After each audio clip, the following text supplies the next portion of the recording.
My name is Aaron Fox. Come take a ride with me down memory lane. Remember when you were learning how to drive and got too close to the car ahead of you? Another time you were going so slow, you had traffic backed up behind you. Tanked without signaling first, drove up on the sidewalk while trying to park. And how many times have you driven past your exit? Then, after much practice and a few scrapes and bumps, you finally get the hang of it. You drive now with one hand on the steering wheel, listening to the radio or your iPod, singing along with your favorite tune, texting, while thinking about your plans for later. When bam! An accident. You didn't see it coming. You can never get too comfortable. Becoming an inmate is a lot like that. Seldom do anyone get it on the first try. Some do, but that's more luck than anything else. Being in the wrong place at the right time or closely resembling someone else. For most, though, it requires practice, being in a hurry, not paying attention, and ignoring the signs. Then, just when you're rolling, putting your thing down, what happens? Right, bam, you busted. Moving around in the city demands that you obey the traffic lights. Green means go, but not to go all out. Stay within the speed limit. Proceed with caution. Keep your eyes on the road and be aware of your surroundings. Periodically, take a peek in your rearview mirror. Red means stop. Your ability to stop depends on how fast you're going. Yellow is a warning that things are about to change. You don't always get a warning in life. When you do, you should heed it. I wasted too much of my life in the culture of crime. Being in a hurry, not paying attention, and ignoring the warning signs. I can recall one warm summer day going to see my mom. God bless her soul, and may she rest in a choice place in the paradise. I mean, she was in the living room, sitting in her favorite chair, listening to gospel music on the radio. When I was leaving, I leaned down to give her a hug and a kiss. When we broke our embrace, she leaned back and gave me the once-over. Y'all know that look. She said, "Boy, why don't you take a vacation and get a job?"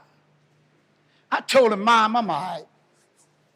As I was walking out the door, I chuckled, and I thought to myself, Mom got it twisted.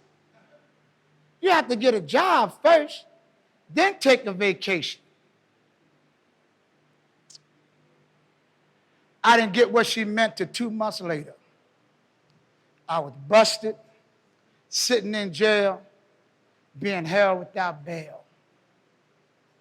Now, I don't want y'all to think that I'm saying that jail is some type of rites of passage that you have to go through in order to wake up. No, that's far from the truth. Though my path to it did lead through the penitentiary, it can happen anywhere. My awakening occurred during the holy month of Ramadan. I was fasting, sitting in the cell, reading the Quran. And I came upon a verse. It was only one line. It asked a rhetorical question. Is there any reward for good other than good? I said, wow. It was like I'd never seen it before. My whole life began to play out before me.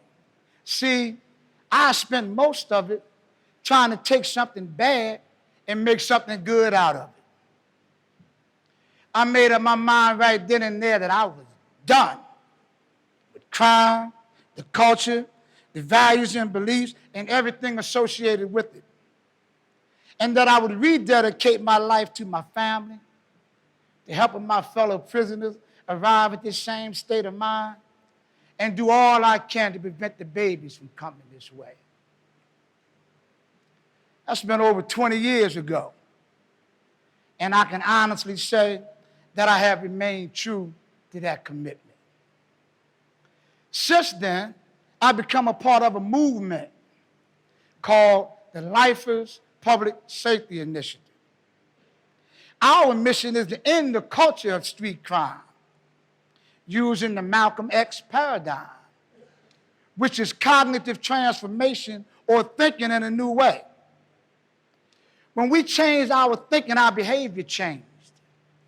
And that opened up a whole new world for us. Our transformation navigators serve in inmate organizations and groups throughout the institution. We work closely with the Department of Corrections and stakeholders to implement reentry programs. Navigators engage new commits in a dialogue called Real Street Talk to encourage them to accept responsibility for their actions and to seek change. Recognizing the importance of the role that fathers play in the family, an initiative called FACT, Fathers and Children Together, has successfully helped hundreds of fathers reconcile with their children. Our citizens return to society and continue to do this work. They go in the Youth Study Center and conduct workshops to share their experiences with the youth. They support the families and advocate for the children in court. We work with a local college and bank to sponsor an entrepreneur project for the youth. We provide training and seed money for their business ideas.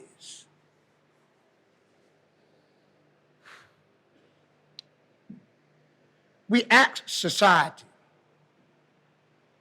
How long are we going to allow drug dealers to invest in our children and we won't?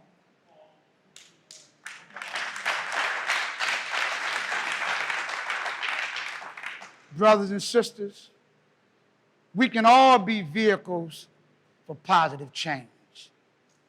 And when we recognize someone lost, traveling down the highway to destruction, don't just pass them by. Show them to the nearest exit. It's never too late to change direction.